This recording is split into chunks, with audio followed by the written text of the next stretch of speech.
Hello everyone. I request you please to zoom the video while watching this video so to get the better quality. Okay, let's get started. In our earlier video, we have seen what actually meant by electric shock. Here in your textbook, it's given as a multimeter. Okay, I think in your school labs, you might have seen the multimeter. Okay, if you have not seen, no worries. You can use it in your higher grades in in a plus 2 level, that is in a inter level. You can use this one, but to have an idea, let just I'll go just I will explain it briefly. Okay.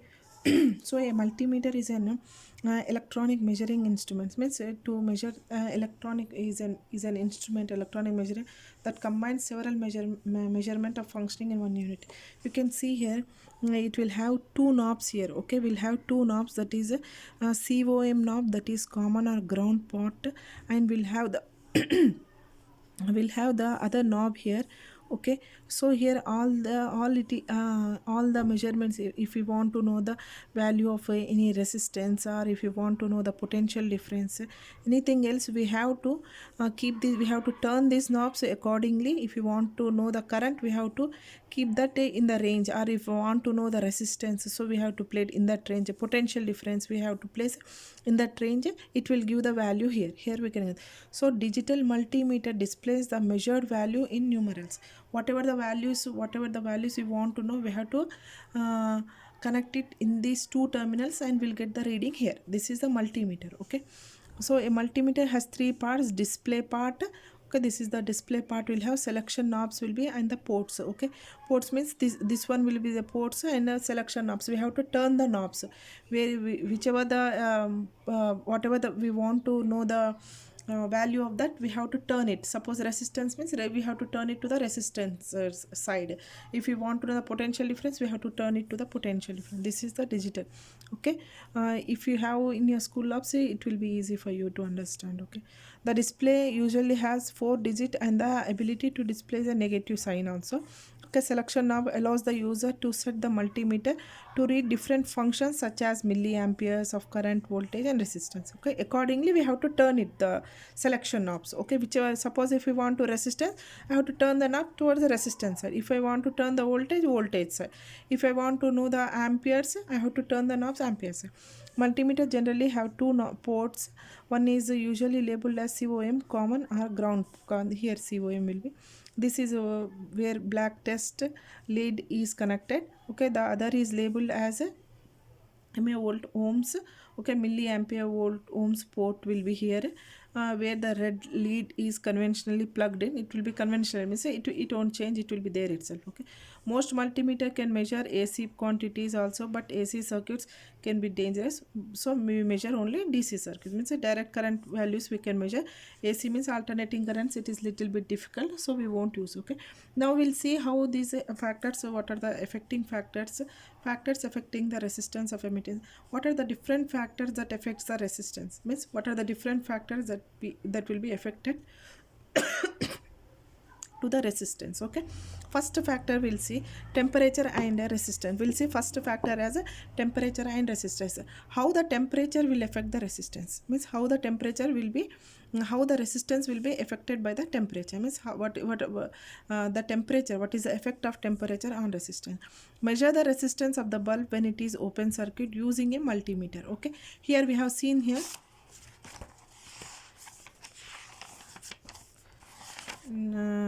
here we have seen here multimeter. We can use a multimeter by selecting its current measuring settings. Okay, here we have seen multimeter. In the same way, here we are using here multimeter. Okay, here we are using the multimeter. Why? What to measure the resistance we use voltmeter also. Okay, to measure the resistance we use voltmeter. We'll connect here parallelly. Okay, here we have seen here. Okay,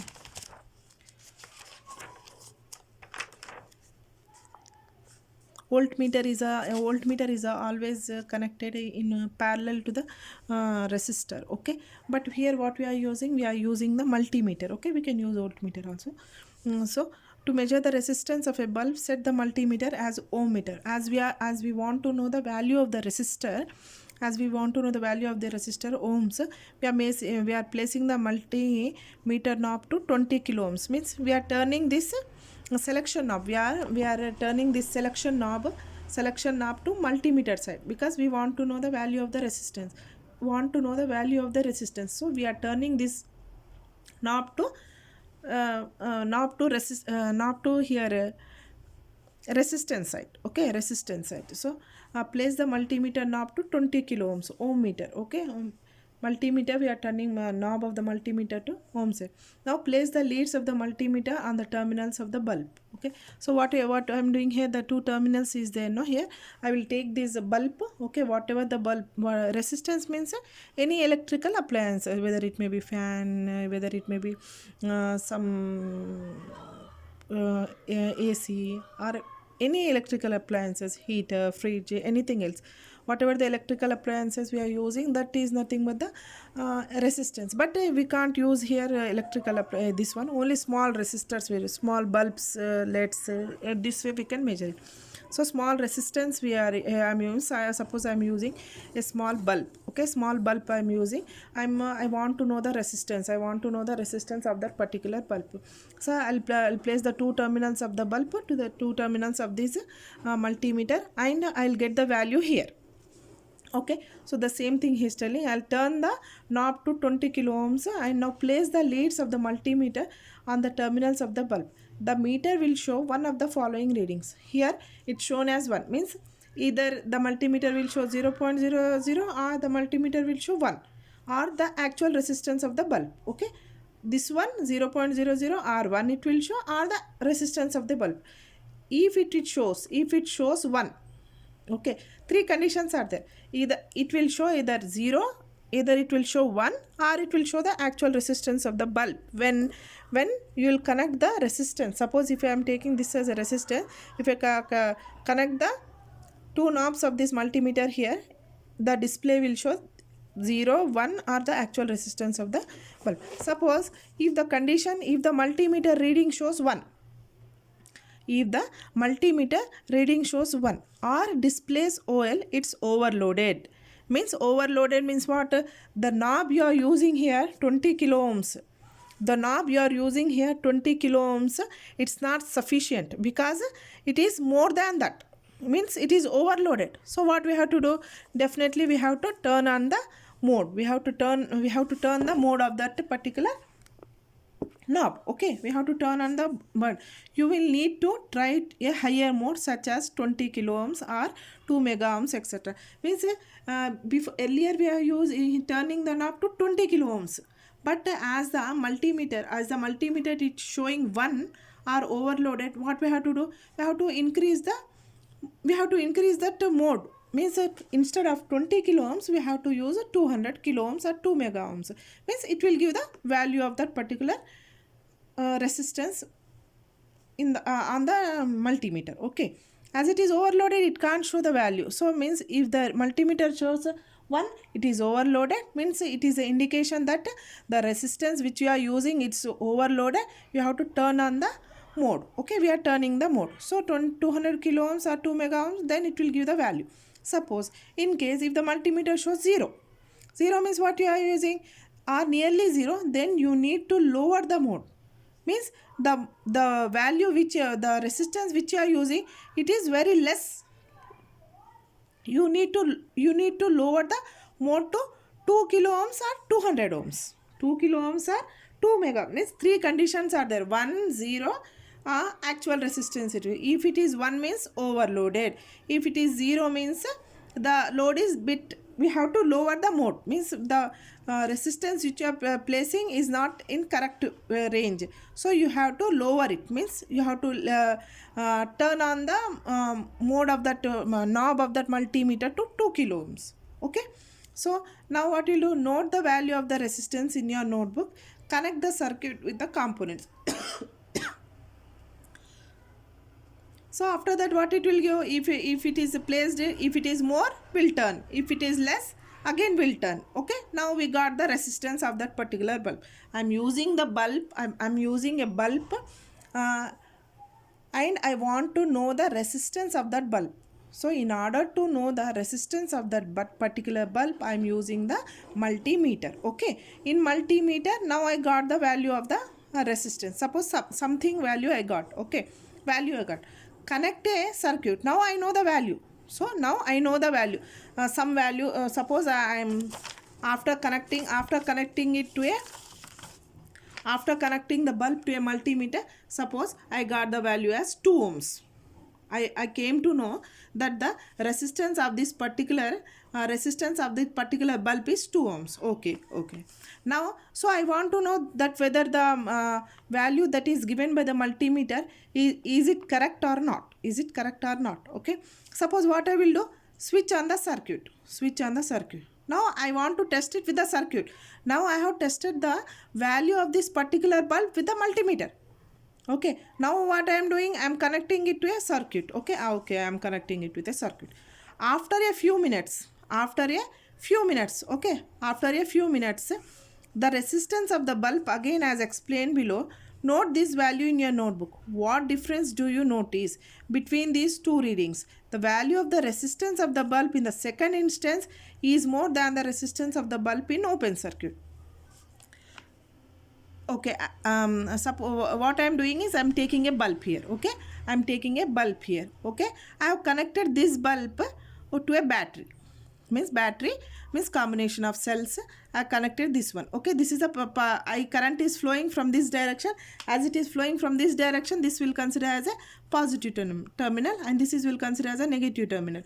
Okay, current, what's happening here? An ammeter is there, and here the voltmeter is there. Ammeter is there, voltmeter is there. What's the use of ammeter? Ammeter is used to measure the current. Okay, the current that is passing in this bulb. Okay, the current that is passing in this bulb will be known with the help of the ammeter. Then what is the use of this voltmeter? What is the potential difference created in this bulb? Potential difference which is created in between these two terminals of this bulb will be known with the help of the voltmeter. Okay, voltmeter. We'll know this with the help of the voltmeter. So what I am doing here, soon after connecting a battery here, what happens after connecting the battery to a bulb? Immediately the electric current will start flowing. If it start flowing, ammeter will give some reading and the voltmeter will give some reading. That the current will go on flowing. Okay, so what happens here? If the current is flowing here, what I will do here, suppose I will draw a tabular column here, voltage, current and resistance. Voltage, current and resistance. Soon after connecting this one, suppose the potential difference here shown is, earlier I don't know.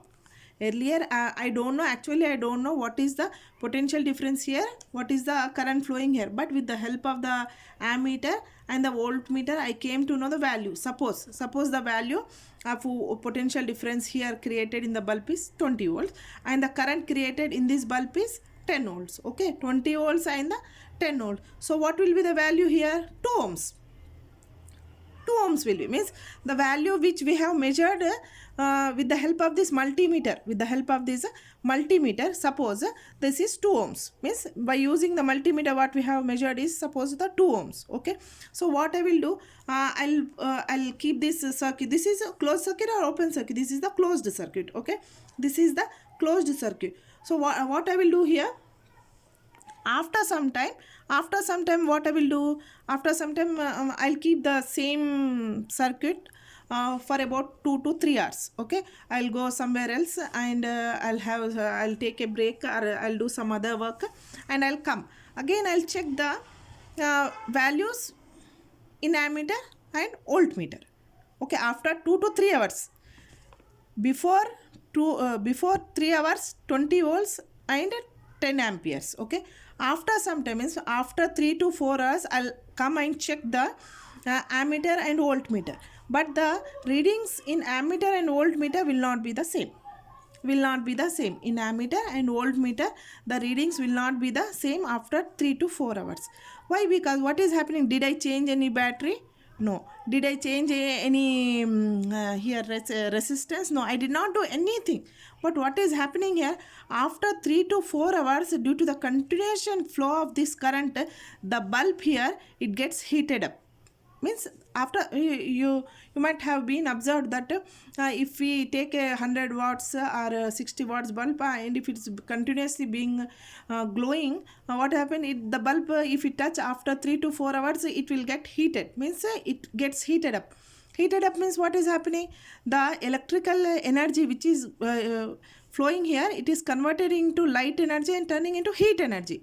Heat energy means what, the resistance is increasing here. The resistance here, it's increasing after some time, means after some time, if we take the reading, after some time, if we take the reading, voltage, the voltmeter will show some reading and the ammeter will show some reading, means resistors also will show some other reading. Means what actually I mean is, the resistance 2 ohms and 3 ohms. After 3 hours, the resistance is increasing. After 3 hours, the resistance is increasing. Before it was 2 ohms, but after 3 hours, it is 3 ohms. But what is happening? With the continuation flow of this current, the resistance is increasing. The resistance is increasing and it is converting into in the form of heat. Means we can conclude this one. Okay, the same thing it's written here. Now we'll read out. Note this value in your notebook. What difference do you notice between these two readings? Means between these two rings, before and after. The value of resistance of the bulb in second instance. See, the value of the resistance of the bulb in second instance is more than the resistance of the bulb in open circuit. Open circuit means in multimeter we have taken some value, na? In multimeter we have taken some value, that is open circuit. Now we did not connect to any electrical components, or we did not use any battery. Directly we have put in multimeter and we have seen the we have noted the value. Okay, we have the multimeter help, so it is an open circuit here. But after the open circuit means in closed circuit we got some other value, means the value which we got in open circuit and the value which we got in closed circuit is differing. Means in closed circuit, after 2 to 3 hours if you are coming, the value is 3 ohms. What could be the reason for increase in the resistance of the bulb when current flows through it? You will notice that the bulbs get heated. The increase in temperature, means with the increase in temperature of the filament in the bulb is responsible for increasing resistance of the bulb. Hence we can conclude that there is a relation between resistance of the bulb and its temperature. Means as the current is flowing, what is happening? There is a continuation flow of this current and the filament in this bulb gets heated up and the resistance is increasing. As the resistance is increasing, current will slowly decreases. Okay, it's inversely proportional, but here we are only studying about the what is the effect of temperature and resistance. Thus the value of resistance, means value, this is a value of resistance of a conductor depends on what? Temperature, and increases with increasing temperature. Means temperature here increases with increase in resistance. Means here what is it is directly proportional to R. Means if temperature increases, what happen?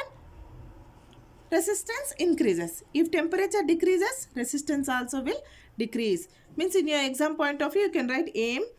This is the apparatus you required, and what observations you have noticed, that if you go on increasing the earlier 20 volts to 10 volts, if you take this much, we'll get after 3 to 4 hours we'll get some difference in the ohm in the resistance, that will be more, because here the bulb will get heated up and what happened, the resistance will increase. In summer season we mainly, I think this the best example for this, in summer season we usually face much power supply cuts. Okay, means power supply there will be power cuts. Okay, in summer season what happens here, there will be much power cuts. In summer we'll see in daily basis or 2 to 3 hours there will be power cut. The main reason is in summer much temperature will be very hot. As the temperature will be very hot, what happened? These wires will get heated up. Isn't it? The wires will get heated up. As the wires will get heated up, what happened? The resistance will be more. As the resistance will be more, the current, the supply of the current will slowly gets down and it stops. Means what happened? The current is being stopped here. Means the power supply, that's the reason why there will be a power cuts mostly in summer season only. Okay, right.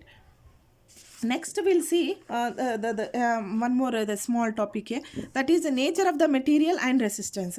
How the resistance will be affected by its nature. Means if we change, if you go on changing the materials, different materials, how the resistance will be affected. Okay, let's see with a simple example, very simple example.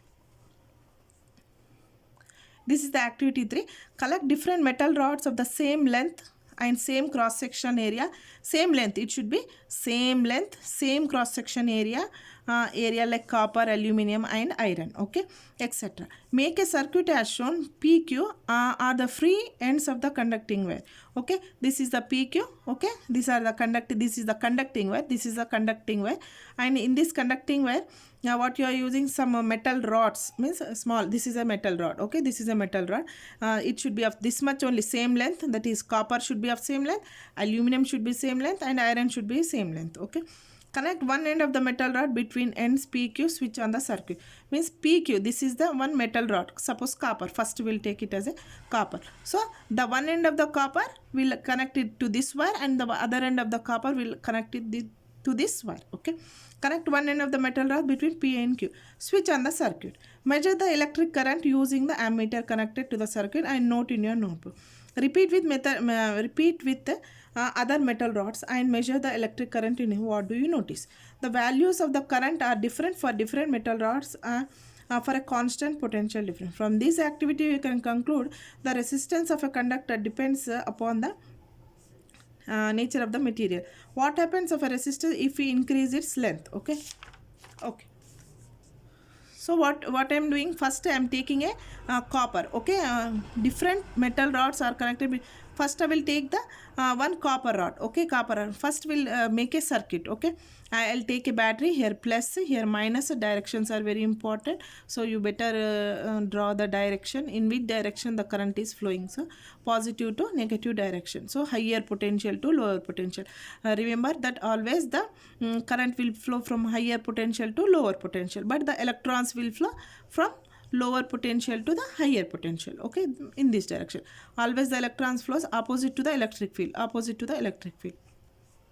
Ammeter is there, ammeter is connected in series, and the voltmeter is there, voltmeter is connected parallel between these two ends. Okay, so what I am doing, I am first placing the copper rod. Okay, it should be of the same length, and it should be of the it should have the same cross sectional area. So what we'll do is we'll switch on the key. Soon after switch on the key, what happened, the current starts flowing. Okay, the current starts flowing from positive terminal, and it goes to this copper rod. As soon as it goes in the copper rod, the voltmeter will show the reading that it has this much of a potential difference. Again it will come to the other end, and it will come here, and the ammeter will show that the current passing through this copper wire is this much. Means copper rod is this much.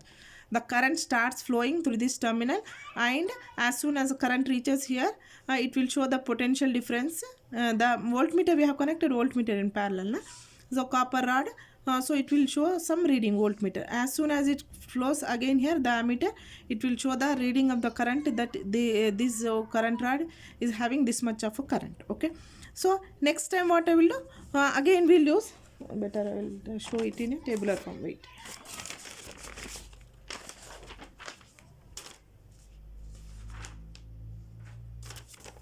Okay, see here, first I will take copper, then I will take silver, then I will take aluminum, suppose gold, it's not possible, but just have it. Voltage, that is potential difference, and the current and the resistance. Okay, I'll take the copper I am placed here, it will give some value, I'll write here. Again, what is the value of this current? Ammeter will show the reading of the current will be shown by the ammeter. So ammeter will show only the current reading, potential difference will show voltmeter reading. It will give some value, it will give some value, resistance will get some value. And silver I will take, again next what is given, aluminum. Okay, aluminum or silver. Okay, it will have some voltage, and it will show some potential difference, it will show some potential and resistance. The same way, what we notice here, the resistance value, the value of the resistance will not be same or equal in copper, silver, aluminum and gold. Means the value of the resistance will differ. The value of the resistance will differ in each case when we are changing the material. Means when we are changing the material, suppose the material which we are using copper, it will have some different resistance, and the silver will have some resistance. Means the value of the resistance will not be same in all these materials. What's the reason why we are not getting the same value for the for resistance is that as we are changing the material, as we are changing the material, the resistance of that particular material will be different for different materials, and different materials will have different resistance value. Means copper will the resistance of copper will be different, and the resistance of the silver will be different. Each and every material will have some different different resistance. Okay, resistance is nothing but the property of that particular material. Means this particular material, its property is to resist the flow of current to particular range. And this with the silver resistance means this particular silver material, its property is to resist resist some particular value of resist the flow of current to a particular range. Means the range of this copper wire, this wire and this material will differ. It may differ with the materials. Means that's the reason we said here nature of the material and resistance. Means resistance depends upon the nature of the material. Means it is not directly proportional or inversely proportional. We can't say that the resistance of the nature of the material is directly proportional to resistance or inversely proportional. Means it depends on the nature of the material. Means each and every material will have some resistance. It differs from material to material. Okay. What do you notice? The value of current are different. The value of current means current value. The value of current is different. Okay. The value of current will be, potential difference is different, means current also will be different. Repeat this method with different metals and measure the current. What do you notice? The value of current are different for different metal rods for a constant potential difference. Means potential difference should be constant here. Okay. From this activity, we conclude that the resistance of a conductor depends on the nature of the means material of the conductor. Okay. Okay, next in next video we'll see what is the how it depends upon the length and the area of cross section. Thank you everyone.